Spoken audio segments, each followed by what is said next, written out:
Now that's what you call an eventful day. Friday, Michigan International Speedway, Mike Muller from MikeMuller.net. Brand new asphalt, and I tell you, Greg Biffle is fast. I called him the fastest man in NASCAR, and he's certainly looking like that right now. Late afternoon practice, almost 205 around this track. He says in the straightaways, 220. That's fast. I think it's too fast. He thinks it might be too fast. Jeff Gordon says it might be too fast. We're right on the edge. NASCAR doesn't have an answer. In fact, NASCAR didn't say anything at all today. Remember yesterday, Thursday, when they were running so fast, 218 on the straights, NASCAR said when it gets good and hot and the track gets rubbered in, speeds will fall off. Well, it's almost 90 degrees today. They've been running for 2 days, got plenty of rubber on the track, and they keep getting faster. This rate, we'll be running 240 by Sunday. I'm thinking that whatever the game plan was, it's not working. The drivers say they're comfortable, really comfortable. Trouble is, if something goes wrong at 220 miles an hour, like Denny Hamlin said, I'm not so sure they've crash tested these cars at 220 miles an hour. I think that they don't want to have to see what might happen. Like Matt Kenseth said, I don't know, do these things get airborne at 220? A lot of things to worry about. And drivers are worried.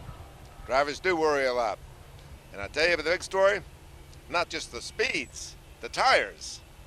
We missed it yesterday. Can't believe we missed it yesterday. We checked all the tires we could find, and teams managed to hide them from us. Blistered tires right and left. Left side tires particularly. A little bit on the right rear too. Left front and right rears. It's worrisome. Kevin Harvick, Jimmy Johnson, Martin Truex Jr., all blistering tires. Mark Martin said he blistered some tires. It's hard to get a direct answer from anybody as to exactly what the problem is or what we think the solution might be. Well, we do have some solutions.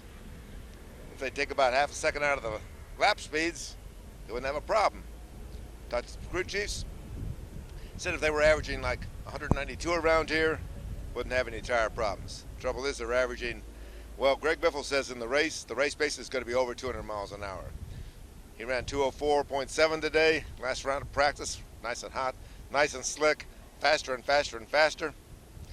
He says he can hit 206 in qualifying on Saturday, and he says the race pace is going to be not much slower than that, 200, 200 and a half.